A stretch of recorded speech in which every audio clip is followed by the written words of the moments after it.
You pull into your driveway after a long highway run, the engine's still ticking with heat. You shut it off the same way you have for 20 years. Key off, walk away, done. You have no idea you just shaved miles off your engine's life. You have been doing it twice a day, every day, for as long as you have owned the car. And here is the thing that really stings. You change your oil on time. You use the grade the manual calls for. You baby this engine because you cannot afford a $4,000 rebuild, and you sure as hell cannot afford a new car at today's prices. Yet somehow the engine never feels as crisp as it used to. The oil comes out darker than it should. Every winter the cold start sounds a little rougher than the year before. You feel like you are doing everything right, and the engine keeps quietly getting worse. Here is the truth nobody at the dealership is going to tell you. Most drivers are killing their engine through one specific habit. It is not aggressive driving, it is not skipping a service, it is not cheap gas. It is the way you start your engine and the way you shut it off. Most people think a modern engine is bulletproof the second you turn the key. They think you can drive off immediately and park it hot without a second thought. Actually, the two most violent moments in your engine's entire life happen in the first 30 seconds after startup and the last 10 seconds before shutdown. Almost everybody handles both of them wrong. The frustrating part is that no matter how much premium oil you pour in, no matter how careful you are on the road, if you keep mishandling those two windows, you will keep wearing the engine down at the same rate year after year. You will never understand why your compression numbers keep dropping. In the next few minutes, I am going to show you exactly what is happening inside your engine during those two windows. Why the common advice you have heard your whole life is wrong.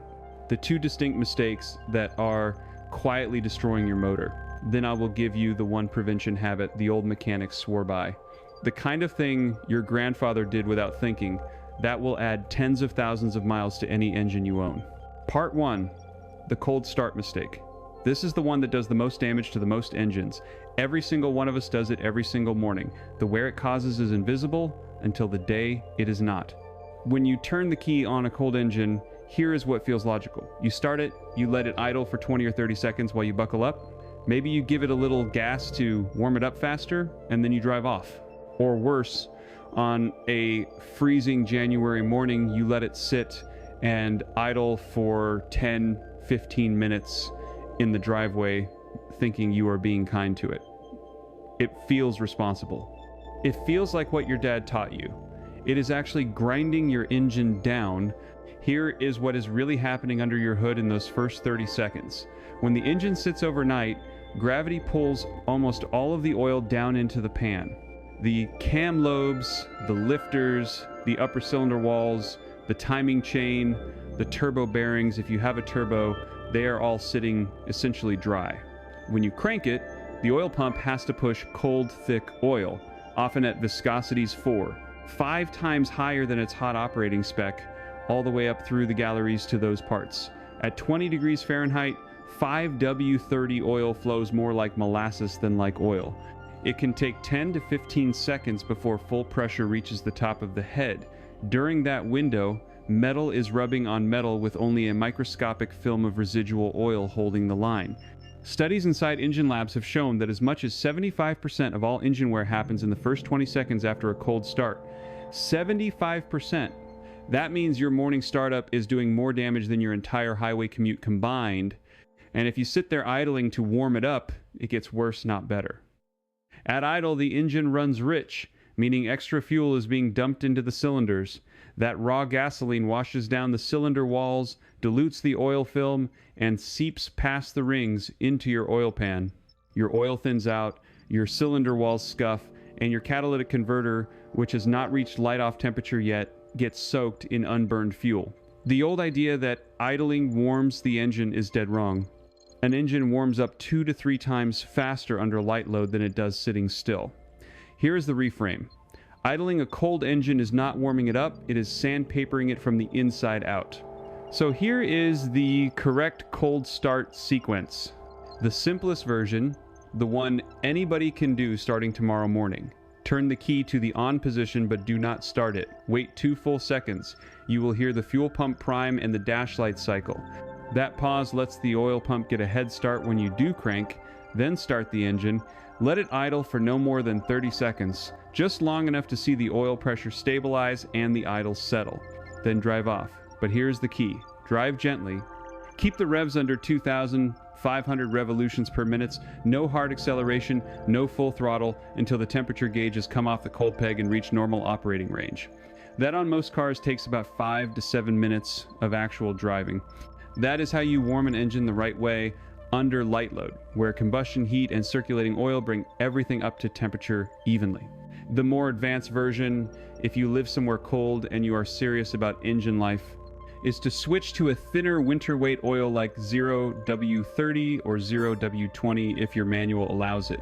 That zero weight cold rating means the oil flows almost immediately at startup, reaching the top end in 3 to 4 seconds instead of 15. On a high mileage engine, that one change alone can cut startup wear nearly in half. And the universal prevention tip for part 1, do not ever rev a cold engine. Not once. Not for fun, not to clear it out, not to impress anyone. Cold revs are the single fastest way to score a cylinder wall. Part 2, and this is a completely different mechanical problem with a completely different mechanism, the hot shutdown mistake. Where part 1 was about oil that has not arrived yet, part 2 is about oil that is sitting in the wrong place at the wrong temperature. The damage it causes does not show up for months or even years. By the time you see it, the only fix is a rebuild. Here's the universal mistake. You drive hard, maybe up a long grade, maybe on the freeway for an hour, maybe you towed something, and you pull into the driveway and immediately shut the engine off, key out, walk inside. Feels normal, right? You have done it 10,000 times. Here is what just happened under your hood. While you were driving, your engine internals were running at around 220 degrees Fahrenheit, but specific hotspots, the exhaust valves, the turbo center cartridge if you have one, the piston crowns were sitting at 800 to 1,200 degrees. The oil was flowing through them constantly, pulling that heat away, dumping it into the pan where the airflow under the car could carry it off. The second you turn the key off, that oil flow stops dead. The coolant stops circulating, but those hot spots are still radiating heat with nowhere for it to go. This is called heat soak. In the 10 minutes after shutdown, the oil sitting in the turbo bearing or trapped in the upper galleries can spike to over 500 degrees. At 500 degrees, motor oil does not just thin out, it cooks. It carbonizes, it turns into a black varnish-like sludge that bakes onto bearing surfaces, into oil passages, onto the back of the piston rings. This is the famous coking problem that destroys turbos in under 60,000 miles. It is the exact mechanism that turns a clean engine into a sludge bucket by 150,000 miles. The mainstream advice from most dealerships is that modern oils handle this fine and you should not worry. Actually, no oil on the market handles repeated 500-degree heat soaks without breaking down. The dealership tells you not to worry because they would rather sell you a new turbo or a new engine than teach you a 30-second habit, so here are the methods to fix it. Method 1, the free one, the cool down idle. Before you shut the engine off after any hard or extended drive, let it idle for 30 to 60 seconds. Just sit there. That idle keeps oil and coolant circulating, pulls the peak temperatures down by 150 to 200 degrees, and lets the turbo spin down from 100,000 revolutions per minute to a near stop.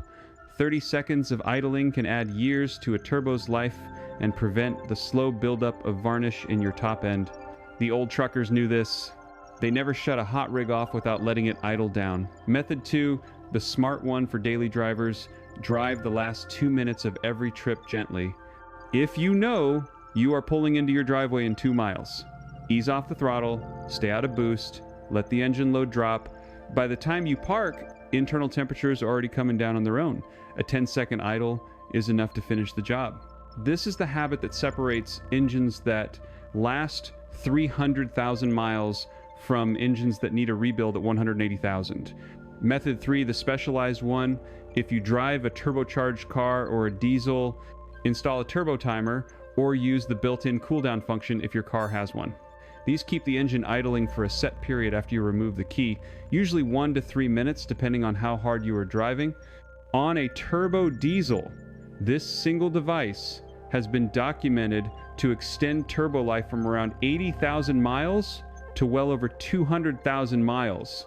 That is the difference between a $2,000 repair and a part you never have to think about. Part 3, prevention.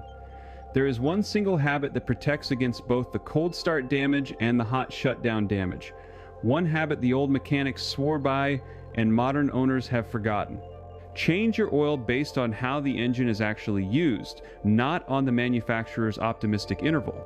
Here is why it works mechanically. Both cold start fuel wash and hot shutdown coking attack the same thing, the additive package in your oil.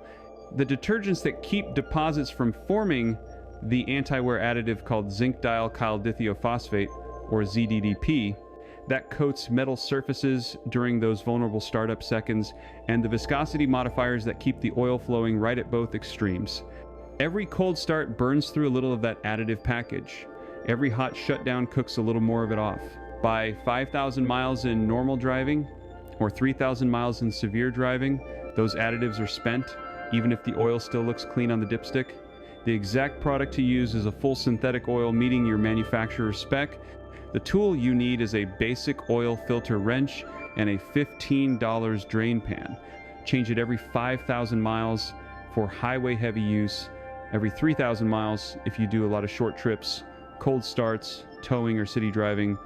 That single discipline, sticking to a real interval based on how you actually drive, will save you somewhere between $800, $2,000 a year in avoided repairs and extend the engine's life by tens of thousands of miles.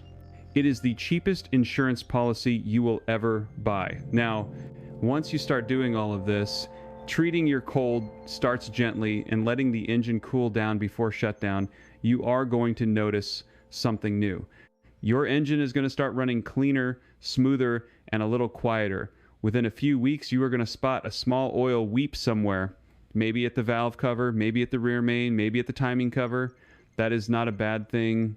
That is the old hardened sludge that was sealing tired gaskets finally getting cleaned out by fresh, properly maintained oil. Now those gaskets need attention. If you are dealing with that, a fresh seep, a damp spot under the car, a faint burning oil smell on the exhaust manifold, drop a comment below and tell me exactly where you are seeing it. In the next video, I am going to show you the cheap, no-pull the engine method the old mechanics used to stop those leaks permanently from the inside. Using a product that costs under $15 at any parts store. Subscribe so you do not miss it, because if you ignore that little weep for too long, it stops being a weep and starts being a rebuild. I will see you in the next one.